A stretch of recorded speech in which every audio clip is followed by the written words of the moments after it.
Bonjour à tous, bienvenue sous le soleil de Motorland Aragon. Nous sommes à 2h30 de Barcelone. La rentrée des classes des élèves du V2V, elle se passe ici.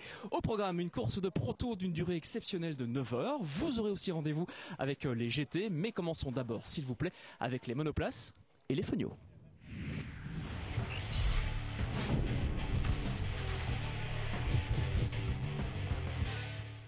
Un premier homme à retenir, Gwenaël Dolomier sur cette voiture numéro 58. Il a réalisé un week-end tout en progression. Dans l'ordre chronologique des 4 courses, voici ses résultats. 5e, 3e et ensuite 2 fois 2e.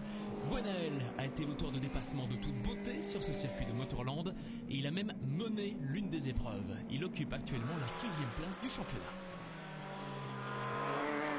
Incontestablement, le meilleur pilote fenio du week-end, c'est cet homme sur la numéro 24, Romain Houllier. Ses résultats sont implacables, 3e puis 2e et enfin victorieux à 2 reprises. Romain Houllier avait déjà remporté une manche à Dijon. Dommage qu'il n'ait pas disputé les premiers rendez-vous car il occuperait une bien meilleure place au championnat. Romain Houllier est actuellement 12e. Ceci dit, c'est malgré tout un homme heureux et objectif que l'on retrouve juste après l'une de ses victoires espagnoles. Première victoire pour ce week-end. Celle-ci, c'était facile. J'ai pas été gêné par un de mes concurrents. Et, apparemment, ils ont eu un petit peu de problème. Ils se sont sortis ou abandonnés. Donc course facile du coup. Il y avait juste à gérer et garder la distance sur le deuxième. Passons maintenant au cas Jean Collet, Serge Herriot. Qu'est-il arrivé aux deux hommes qui se disputent le titre? Eh bien pas grand chose de bon. Par exemple, au départ de la course 3, ils s'accrochent et sont contraints à l'abandon. Sur les autres courses, Serge Herriot n'atteindra que les 4e et 5e places et totalisera même un abandon de plus. Du côté de Jean Collet, 2 abandons également au total du week-end, mais aussi une 3e place et une victoire. Il y a le championnat qui dit qu'il faut enlever et retirer les 2 moins bons résultats. J'avais mal fait les calculs dans ma tête, j'avais l'impression que tout était fini. Et mathématiquement, en fait, non, puisque Serge avait eu un abandon le matin et que j'avais remporté. Donc ça a remis les pendules, on va dire, à l'heure. Coup de projecteur sur une nouvelle venue dans le petit monde de la Fenio. Elle s'appelle Jennifer Michel. Elle est montée sur tous les podiums de sa catégorie ce week-end. Débriefing à l'issue de la course numéro 1. Comment ça s'est passé au milieu de tous ces hommes? Très bien, merci. Ça se passe bien, c'est ma première course en fenio, et en automobile d'ailleurs, parce que je suis une ancienne pilote de karting, mais l'automobile c'est totalement nouveau pour moi. Donc ça se passe bien, il m'accueille bien. Sur quoi vous voulez encore travailler, encore vous améliorer? Oh, plein de choses. Les freinages, les axes de braquage, il y a encore beaucoup de chemin à faire, mais c'est une très belle expérience. Qu'est-ce qui se dit là dans le débriefing à chaud avec les copains? Qu'est-ce qui se dit là? Qu'il me manque moi de la ligne droite.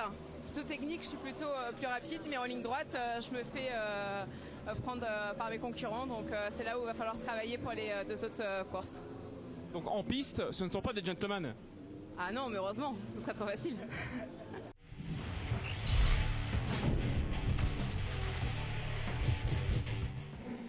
Place aux jeunes loups, place aux stars de demain avec la catégorie monoplace. Parmi les hommes forts du week-end, il y a Antonin Borga sur cette Formule Renault 2.0 numéro 27.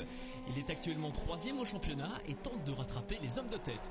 Et il y parvient tout doucement en réalisant par exemple ici une 2e place et 2 3e places. Le résultat de la course 3, il aurait pu être meilleur encore. Ce qui s'est passé, c'est qu'Antonin a cru qu'elle était terminée en voyant que le décompte officiel du temps de roulage était tombé à 0. Sauf que c'est le drapeau à damier qui compte. Je me suis fait avoir parce que j'ai cru que c'était fini et puis j'ai vu des drapeaux bleus, mais c'était pour l'attarder qu'on avait devant. Voilà, je perds la 2e place, ça me fait chier, mais bon, c'est comme ça. 2e homme à pointer ce week-end, Ricardo Casaniga, le frère du leader du championnat. Sur le circuit de Dijon, il avait été redoutable. Le voici à nouveau sur les podiums des 3 courses avec une 3e place et 2 2e places. On le retrouve à l'issue de la course 2. C'était très bien, j'aime beaucoup cette piste. J'ai pas fait un bon départ, mais j'ai passé Perrois pour le podium. C'est très bien pour moi. La médaille d'or, et tellement plus encore, revient à l'aîné des Casaniga, Daniele. Il a absolument tout remporté avec 3 pole positions et 3 victoires. Du coup, il multiplie par 10 son avance sur Antonin Borga au championnat. Daniele est rapide, humble, clairvoyant. Vous verrez que ce jeune homme n'est qu'au début d'une brillante carrière. Retenez bien ce visage, c'était à la fin de la 3e et dernière course du week-end. C'était une course parfaite. J'ai atteint une bonne avance après 2-3 tours. Et j'ai maintenu cette avance durant toute la course. Je voudrais remercier le team et ma famille. C'est comme au Castellet, un week-end parfait pour moi. Et voilà pour la très disputée catégorie monoplace. On va maintenant s'intéresser au GT. Les leaders autoritaires s'appellent les Lafargue, Patrice et Paul. Le père, le fils, ils ont 30 points d'avance sur Ancel et Blasco qui roulent eux aussi sur Porsche. Il ne reste que 3 courses avant la fin de l'année, dont celle-ci, et je vous en propose le résumé.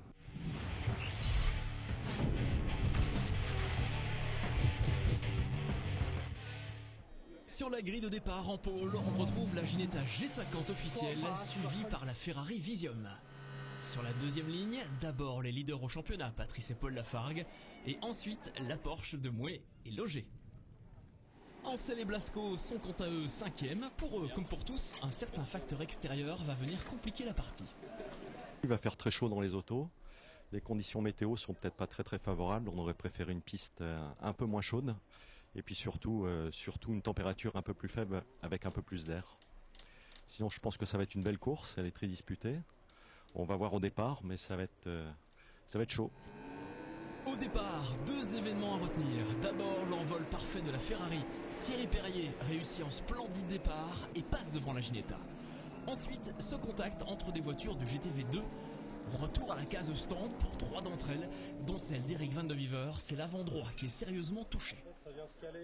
À ma grande surprise, il y a une Porsche qui vient me taper, qui me propulse sur l'Audi de mes copains là, d'AB Sport.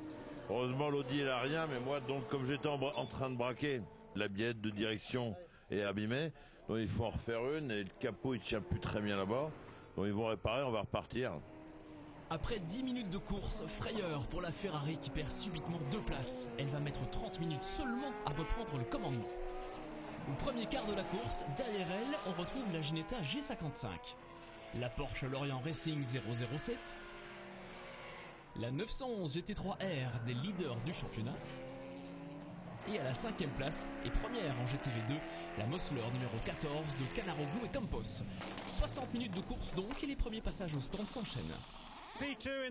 Quand on est deuxième dans ce cas de figure, c'est mieux de garder ses distances, en l'occurrence par rapport à la Ferrari et ses dégagements de chaleur. J'ai gardé 3 secondes d'écart par rapport à Thierry Perrier, la voiture est solide, tout va bien, encore 3 heures de course donc. Dans les coulisses, dans l'arrière-cuisine du team Ruffier, avec Patrice Lafargue, comment s'est passé ce premier relais? Chaudement, visiblement, comme tout le monde? Ouais, chaudement, très chaudement. Donc on a anticipé un peu quelques minutes de mettre Paul dans la voiture et puis c'était une belle chose. Moi, ça me fait du bien, ça me permet de manger des pâtes. Et puis Paul, il est vite, il est pas mal, donc non, c'est bien. En fin de compte, la stratégie qu'on n'avait pas du tout imaginée, elle a peut-être payé. Pas de chance pour la Mosler qui jouait à domicile. Costas, Canaroglu et Oliver Campos menaient le GTV2 au moment où un écrou récalcitrant et un alternateur les ont d'abord ralentis, puis contraints à l'abandon. Une course intelligente pour le duo Kaufmann-Agoas. Leur Ferrari AF Corse monte tout doucement mais sûrement dans la hiérarchie. Rob Kaufmann, spécialiste du NASCAR, est très heureux de disputer une course de V2V. Je m'amuse, c'est une belle compétition, l'une de mes favorites. Je viens en Europe exactement pour ça, rouler avec des belles GT et des gars qui savent les piloter, je m'éclate. Comment se comportent les pneus? Bien, il suffit de trouver leurs limites et de pousser sans aller au-delà du raisonnable. Michelin fait du bon travail, il fonctionne bien. Il fait chaud dans cette Ferrari en Espagne. Je préfère avoir chaud dans une Ferrari en Espagne que sans rien dans le désert, ça me va. Il reste 60 minutes à disputer, le classement a très peu changé. 5e position pour la Porsche 007, celle-là même qui est 2e au championnat. 4e place, la Porsche nourrit compétition de Mouet, Loger et Béraud. 3e, Patrice et Paul Lafargue sur la Porsche 17. 2e position pour la Ferrari de Pagny, Perrier et Bouvet. Et les leaders à ce moment de la course sont Robertson, Simpson et Tomlinson sur la Ginetta. Malheureusement, dans la dernière heure de course, la belle anglaise souffre d'un problème de frein. Pour le résoudre, il faudrait entre autres purger le circuit, mais ça prendrait trop de temps. C'est dommage, la voiture était bien. Ce qui se passe, c'est qu'on a probablement fait un mauvais choix de fourniture. Ces plaquettes, elles nous donnent plus de puissance de freinage, mais elles sont moins endurantes. Dans ce dernier quart de course, la Ferrari Sofrev numéro 83 de Ricci, Balthazar et Jérôme Polican fait une remontée fantastique.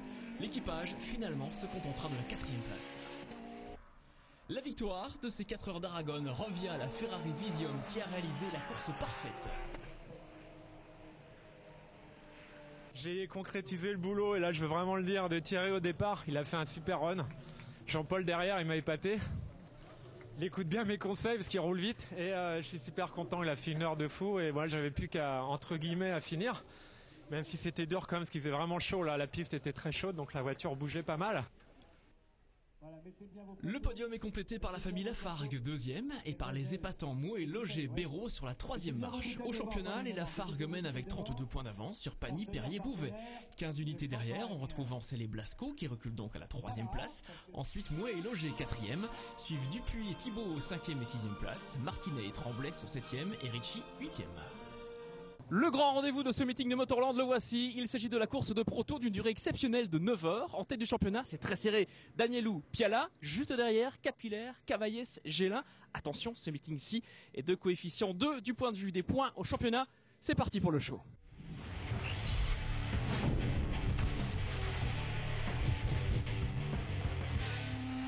Bienvenue à l'intérieur de la Ligier Honorock numéro 17. Le circuit de Motorland Aragon dans cette voiture, c'est un régal absolu. Ouvrez grand les yeux et les oreilles.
Heureuse surprise sur la grille de départ, on retrouve en pôle l'équipage Trouillet, Gauvin, Clairet sur la Ligier JS53 Evo.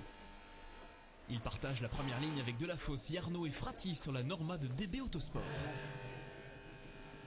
Des qualifications semées d'embûches pour les voitures CD Sport. La meilleure représentante, c'est la numéro 30, qualifiée en 5e position. Thomas Akari prendra le départ.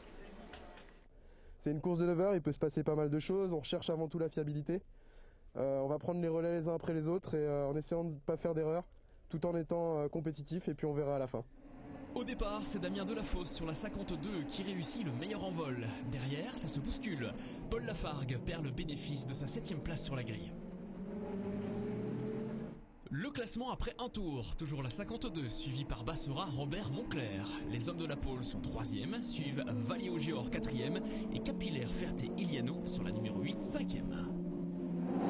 Coup de chapeau à Eric Trouillet sur la 72. L'équipage a été contraint de partir de la 28e et dernière position. Après un quart d'heure, Trouillet a gagné 19 places et s'affiche donc 9e. Chez DB Autosport, on joue la carte de la stratégie décalée. Delafosse va faire un premier passage par la voie des stands. Le règlement indique qu'il faudrait y passer à 9 reprises. Malheureusement, c'est à ce moment qu'une panne électrique survient sur la Norma. Elle va ruiner toutes les chances de réaliser un bon résultat. C'est vrai que ça allait bien. Bon, j'ai eu un petit souci, j'ai dû rentrer au stand, faire un passage dans les stands. Je sais pas trop ce qui s'est passé. Et, je suis reparti, j'ai essayé de mettre du push pour remonter. Ça a porté ses fruits et puis là je vais repartir.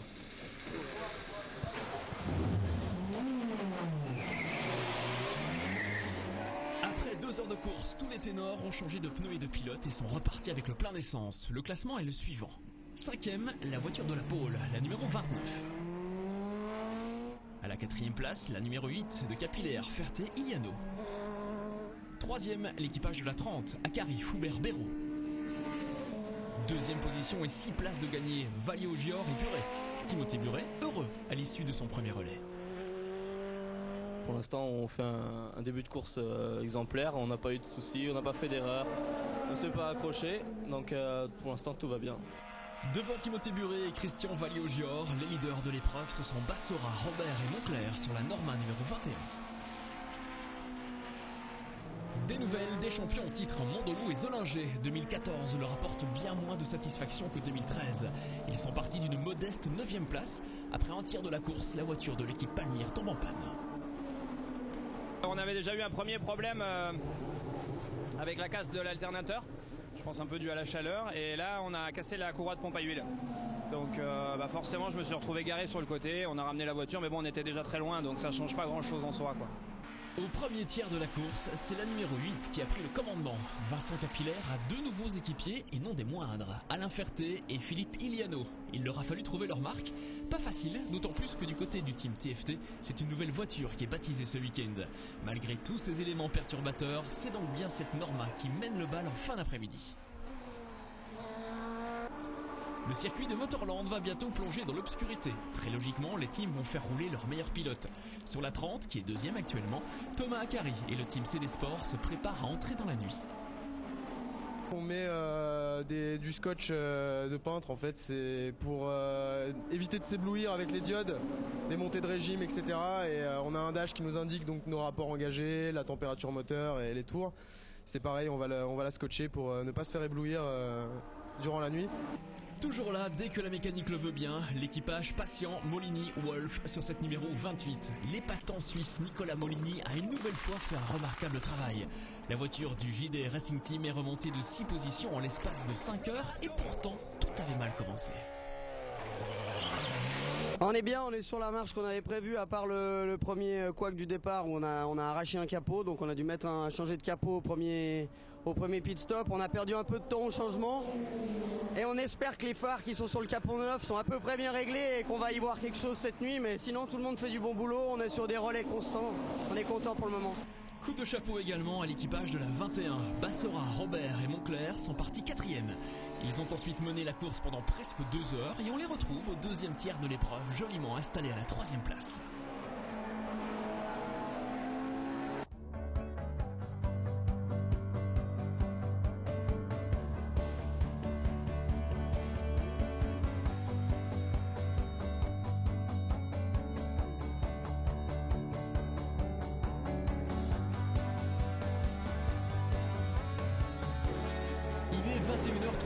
Il reste 2 heures de course. On retrouve en 5e position la 28 de Molini, Wolf et Patient. Malheureusement, quelques instants plus tard, l'équipage va devoir abandonner sur casse mécanique. 4e, les très rapides Bassora, Robert Moncler. À la 3e position, la 30 de Akari, Foubert et Béraud. 2e, encore et toujours, la numéro 2 de Buret et Valliot-Gior. Et leader depuis plus de 4 heures, la Norma numéro 8 de Capillaire, Ferté et Iliano. À 90 minutes du terme, coup de chaud dans la voie des stands avec un départ de feu sur la voiture de Jacques Médard, Sébastien Morales et Denis Caillon. La voiture était dans le top 10 à ce moment-là de la course. Le temps de la remettre d'aplomb et d'ensuite abattre des chronos, l'équipage franchira la ligne à une très belle 7e place au général et 3e de la catégorie Gentleman Driver. Dans le box CD Sport, Maxime Piala ne peut que constater les dégâts. Depuis ce soir, et si le classement reste inchangé, l'équipage qu'il forme avec Marc-Antoine Danielou n'est plus leader du championnat. On a vraiment eu un week-end cauchemardesque avec énormément de problèmes. Donc pendant les qualifs, c'était les problèmes moteurs. Aujourd'hui, on a les freins avant qui ont lâché. Donc malheureusement, on est vraiment très malchanceux, d'autant plus que nos concurrents sont en tête. Donc on va tout faire pour rester dans la course. En Gentleman Driver, ce sont les Lafargue qui mènent. Après avoir accroché la deuxième place dans la catégorie GT, les voici leaders de classe sur l'épreuve la plus longue et à ce jour la plus difficile de l'année. À cet instant, Patrice ne le sait pas encore, mais la chance va les accompagner et ils vont l'emporter. Depuis le début de la saison, le proto c'est quand même pas la fête. Et là, ça fait un résultat sympa. Ça me fait plaisir pour toute l'équipe, pour Paul, pour mon fils, parce qu'il fait un bon relais là. Je suis content, il prend du plaisir dans le proto. Qui va monter sur la troisième marche du podium? La 21 de Bassora Robert Moncler ou la 30 de Akari Foubert-Béraud? Au bout du suspense, Lionel Robert offre la médaille de bronze à ses équipiers. Un podium qui a une valeur toute particulière pour lui. Je pensais être prêt pour cette course en faisant footing, natation, piscine. En fait, cet été, j'ai fait radio, scanner, IRM. Donc vous imaginez mentalement le pilote dans quel état il peut être quand il n'arrive pas du tout préparé physiquement. J'ai eu des gros pépins de santé. Et puis finalement, une fois installé dans la voiture, ça s'est bien passé. Les mécaniciens ont fait une voiture formidable. Toute l'équipe a poussé derrière et on finit troisième. C'est une formidable récompense pour le team DB Autosport. Devant, c'est la 2 de Buret et Valliot-Gior qui finit deuxième. La victoire, quant à elle, revient à la 8 de Capillaire, Ferté et Ignano.